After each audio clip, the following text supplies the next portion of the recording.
Hi all. So earlier this week I put out a video with Bigdog and we did, I believe, the classic map and the one-on-one. I did mention that there were 3 games in that series. I will not be showing the third game since it was Supermax and I do a lot of Supermax content already. So and don't not enough to talk about that I haven't already talked about. This one on the other hand was Canada. I've never played Canada. I want to go ahead, if you didn't see the other video, so I'll go ahead and give a reminder. Bigdog is not really a one-on-one player. He doesn't play with manual selection. He doesn't play with fog. He doesn't play with blizzards. So these settings are completely foreign to him. The map is completely foreign to me. So I got settings. He got map essentially. But I mean, granted, I think we just kind of agreed on this one because we both never played it. So this is the first time either one of us were playing it. So as you can see, I'm literally like looking at the point list, trying to figure out where all the where all the borders are, so I don't miss any, so I don't give him a territory. I was lucky enough to catch the Yukon. He got a little upset about that. I had to stick the tongue out. I mean, you got to stick the tongue out on that one. But either way, when I looked at the map, and this is where having a little bit more knowledge on blizzards, and I think the last what's called last video was talking about blizzards on classic. Going ahead, and I had no strategy. I had no idea what to do. So I defaulted back to what I do with speedrunning. So I picked a side. I blocked the initial one because it was only two territory continent, and if he gets it, he gets those troops initially because he goes first. So I can't let him have that. So I had to block that. After that, I moved to the right side, and the reason for this is because that blizzard on the top right. I noticed that all these little lines kept going to that one area on the top right. So I'm like, oh, that's a big area. That's just like, a focal point where a lot of action happens. It's being blizzard. That means it's going to cut off entrances. And so what I looked at is I'm like, okay, so the right side here, you know what? This is just taking a little bit too long. Let's speed up the video, and I can talk. I can talk faster than we're going. So we're gonna speed it up a little bit. Hopefully, I think it was on 2 times. Yeah, it's on 2 times. Okay. So essentially, I was building on the right side because I looked at it as a dead end, and I was like, all right, if I get a good stronghold on the right side, there's a lot of troops over there, so if I can be able to just hold that for one round, I should be able to have enough to push left. But I realized he couldn't attack me from the top, and really not too much on the bottom besides a little small island. So it was really just like I'm in this dead end on the right. And so from there, how I started to pick my territories, again, no real strategy, so I default back to speedrunning. What I do is create an unblocked route from the right to the left. And that was essentially my strategy. So I'm like, if I can just have one pathway that has all of his connected territories, then I can just run one big army from the right all the way to the left, and I should be able to take out a few provinces. And hopefully he won't be able to take them all back. I might be able to keep one or two. So I'm going to be using continents I take as my defense by giving them back to him, but hoping he can't take them all back. I'm hoping to keep that 5 essentially up in the top right. That was my plan because I'm like, I got those 5 troops. I'm going to be deadly on the next turn. But being able to hold a territory is going to be difficult. Same time, I was a little bit worried because he goes first. So I mean, he could take something up top, and I'm going to be a little bit in trouble. So I got to make sure my path can not only go through the whole way, it can kind of still go upward because I need to be able to have a path upward to ding him. If I can push all the way to the left and I can keep going, I want to be able to take his territories, obviously. At least that was my plan going in. I remember thinking that. I haven't watched this game, so this is kind of just my first reaction to it. And being that this is the first time I ever played it, that's how I went about it. So as you see, all through the bottom, I have this clear route that just runs right through. And so that gives me something to put on the far right. I can run all the way to the end of the left on the bottom, and then I can start moving upward. The only one that's really is not connected at this point, well, I think I just blocked myself right there. So take it back. But I said the very top one it wasn't connected because I got the top one in the Yukon on the top left. But with that block right there, yeah, that's gonna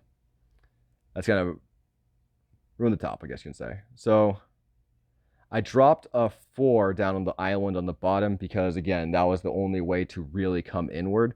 I did make sure to take the territory that was bordering on the left. And as we see, he did put his troops up on the top left in Yukon. So this is going to be good for me because I don't think he can take all the top because of how we spaced them out. They're not all connected for him. So he's only going to be able to take a few areas. At least that's what I was hoping. So from there, he was able to get, looks like 3. So luckily I had that 4 that I put on that island because I was able to take 1 initially. Now he only has 3 left. And then from here, I was trying to do some manuals, getting fancy. It didn't work for me. So I was like, all right, I just got to get down there. I got to blitz through this stuff. I need to start getting territories. So I can't be wasting troops. I wasn't able to break into any of his, so he was able to get a pretty decent deployment. But with 12 troops and the distance I am, it's going to be difficult to reach me. And that's what I was at least thinking at the time. As you can see, I was horribly wrong. And at this point, I was a bit scared because what am I going to do? But that tank right there helped me. And then I did it again. So those two rolls, I keep the 5. And that's all I was hoping to do, was just be able to keep that 5. Because at this point, I'm going to get a big enough amount of troops to then take all of his, and then I might be able to take a few others. And I did. So I was able to pick up 3 continents, but I was able to destroy all of his, and I made it very difficult for him to take them back. And so it was, I think it worked out for me in that regard. But granted, again, no strategies. We had no strategies going in. We had no idea what we were doing, and Bigdog's not even familiar with one-on-ones or the settings. So this is a completely reactionary game, and like I said, I just went with the flow, and I defaulted back, I said, to speedrunning tactics. But ultimately, that dice roll just put me in such a good position.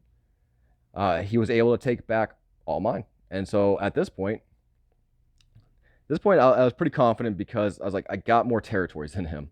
But that's just by 1. But I get to go this turn, so I'm going to damage him again. I think I'll be able to take him down a little bit, where he won't be able to come back as much. And see, that's at least was my game plan going in. So I was fortunate enough to at least get one more territory besides the Yukon. So I took 2, and this means that he's going to have to split his armies. And I was hoping, but it's 4 versus 1. It's like 97%. It's not going to happen, right? But as you saw, he's getting less troops than me each turn. I'm getting 9, he's getting 4, and then I get cards first. Now, granted, we were playing with progressive cards, so it's only 4, I believe. So yeah, I'm only getting 4 extra troops, but put it on the 9. When you're only getting 4, I got 5 extra plus the 4. That gave me 9 extra troops this round. So with that, I'm gonna knock him. I should have taken 2 more provinces if I could have. Wasn't paying attention. But either way, yeah, it's gonna knock him down to a very, very low amount. But either way, and then from here, he's only gonna be able to get the 3s, and he's not gonna be able to really damage me. He got the cards this round, so he should be able to fix this mess, so to speak, but he's not going to get cards next round. And whatever he damages here, I'm going to be able to repair because, again, of the troop deployment difference that I have up front. So I may not be able to get the exact territories, but I'm going to be able to take a few territories as well.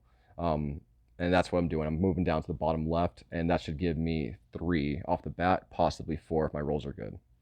And they were. Well, no, they weren't. I don't get it because of the top left one. Huh.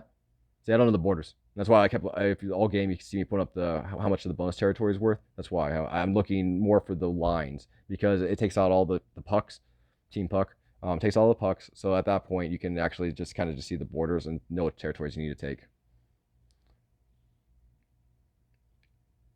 But yeah, and at this point, it's just clean up, mainly because there's just I have way too many territories, and again, it's a lot of it had to do with the fact that I put myself in that far right position, because it's a really long distance to get there.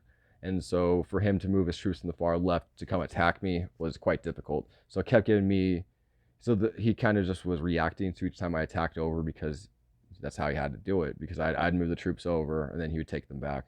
But other than that, I mean, I can say Canada, for the most part, my first impression is it is one-on-oneable. I don't know the strategies behind this, but I do think that you can get some really, really good games on Canada. Hi all, I just want to give you guys a quick announcement of something that's coming up that is going to be awesome. So a few of us got together and we decided to build a one-on-one league. It's completely unofficial. There's a little prize money for first place. Being it's one-on-one league, first place gets prize money, second place gets nothing. We have season 1 pretty much ready to roll. So for season 1, we decided to do a 16-man double elimination invitational tournament, essentially. And so that will roll coming up soon. I'm not going to name drop the participants, but I will say that we pretty much got everyone that we did want. There's about a dozen people I'd say that are missing, but that was mostly because we ran out of spots, not because of lack of interest. So the roster is pretty legendary, and these battles are going to be quite intense. We did the best we could to even out the go first, go second. So unlike most one-on-ones in Risk where the person going first has a major advantage, I think we have balanced it as much as we can. And so it's going to be quite fun. But I'm really looking forward to see some of these matches because I don't think anyone on this roster is confident that they will win it. I don't think there's anyone here that thinks it's going to make it easy because the format for this league essentially is to make sure that every single person is uncomfortable, and I think that has been accomplished.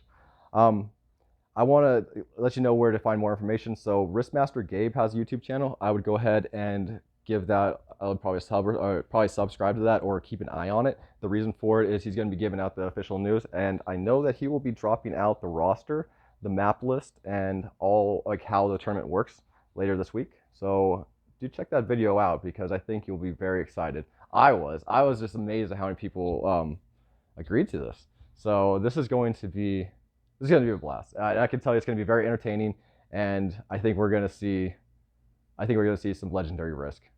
All right, just want to give you guys that update, and like I said, keep an eye out on Wristmaster Gabe because he'll be giving out future updates.